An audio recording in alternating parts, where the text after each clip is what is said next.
अच्छा स्वामी जी, एक विषय और ले लेती हूँ, खराब लाइफस्टाइल। इस पर हम कितनी दफ़ा बात कर चुके हैं, लेकिन फिर भी कई लोग सीखे हैं, कई लोगों को और सिखाना बाकी है। तो स्वामी जी, खराब लाइफस्टाइल ये मोटापे की वजह तो है ही, और महिलाओं में पीसीओडी और पीसीओएस की परेशानी है, वो मोटापे की वजह बन जाती है। हमें इस पर भी चर्चा करनी चाहिए। स्वामी जी, पीसीओडी की परेशानी वजन बढ़ा देती है महिलाओं में, और कई बार ज्यादा वजन बढ़ने की वजह से पीसीओडी की परेशानी हो जाती है।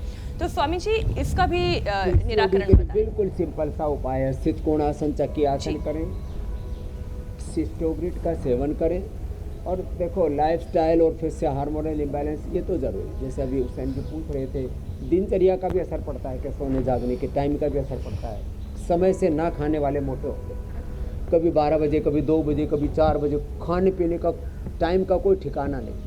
माताएं बहनें इसमें कॉन्शियस रहते हैं, बार बार पति को टोकते हैं। कुछ पति इतने फिर बावड़े होते हैं, इतने खड़ूस होते हैं, तेरे को और कुछ काम तो आता नहीं, जब देखो तब खा लो, टाइम से खा लो, टाइम से खा लो है ना।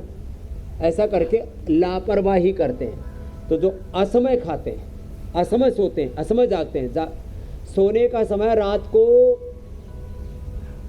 10 बजे से लेकर के 4 बजे तक का बेस्ट टाइम है, और इसमें भी 3 बजे तक का बेस्ट टाइम है। मतलब वैसे तो 9 से 3 ज़्यादा अच्छा है। तो ये जो 10 से 4 का समय है ना, इस समय सो जाना चाहिए। और दिन में जो सोते हैं उनका वजन बहुत बढ़ता है। हमारे हरिद्वार के किसी का नाम नहीं बोल रहे, नहीं तो बाबा सोटा लेके यहीं आ जाएंगे। बाबा लोग खाना खा के सो जाते हैं, ज़्यादातर बाबे। कल हमारे पूज्य रविंद्रपुरी जी महाराज अखाड़ा परिषद के अध्यक्ष बता रहे थे, बोले महाराज 80-90% साधु सोते हैं, ये ठीक बात नहीं है। अब हमारे मुंह से अभी निकल गया, आज ये लोग कहेंगे बाबा ने लो आज ही पोल पट्टी खोल दी। लेकिन हम नहीं सोते भाई, हमारी आदत ही नहीं। गुरुकुल में हमको सिखा दिया गया था, दिवा माँ सौंपसी, व्रत दे लिया था हमने दिन में ना सोने का। तो देखो दिन में नहीं सोना, और रात को टाइम से सोना, टाइम से खाना, काल भोजनम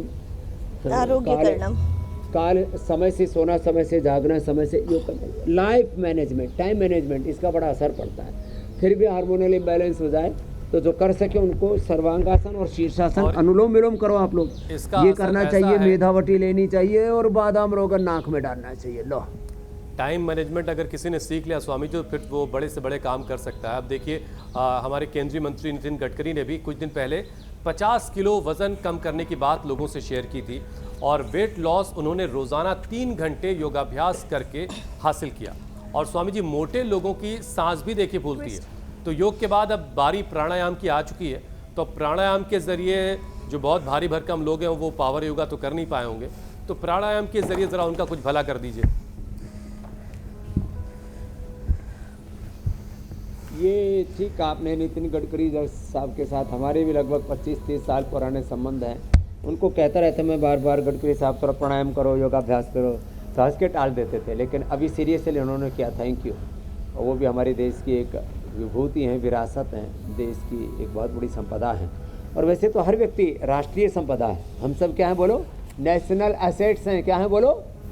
नेशनल एसेट्स। हम लोग अपने घर परिवार की नहीं, हम देश की संपदा है, राष्ट्रीय संपदा है।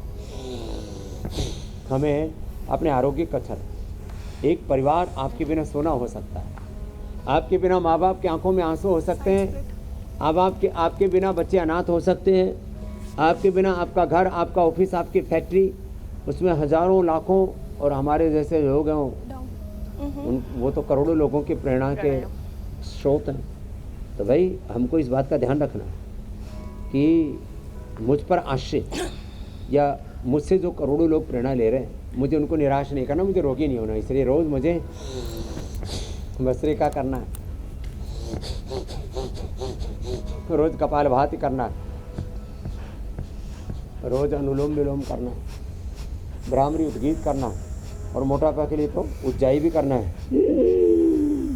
9 तपा में अभी ओहो भयंकर गर्मी हो रही है, तो शीतकारी भी करना है। तो ये सब योगाभ्यास हमारी जीवनीय ऊर्जा को सही दिशा में मोड़ दे।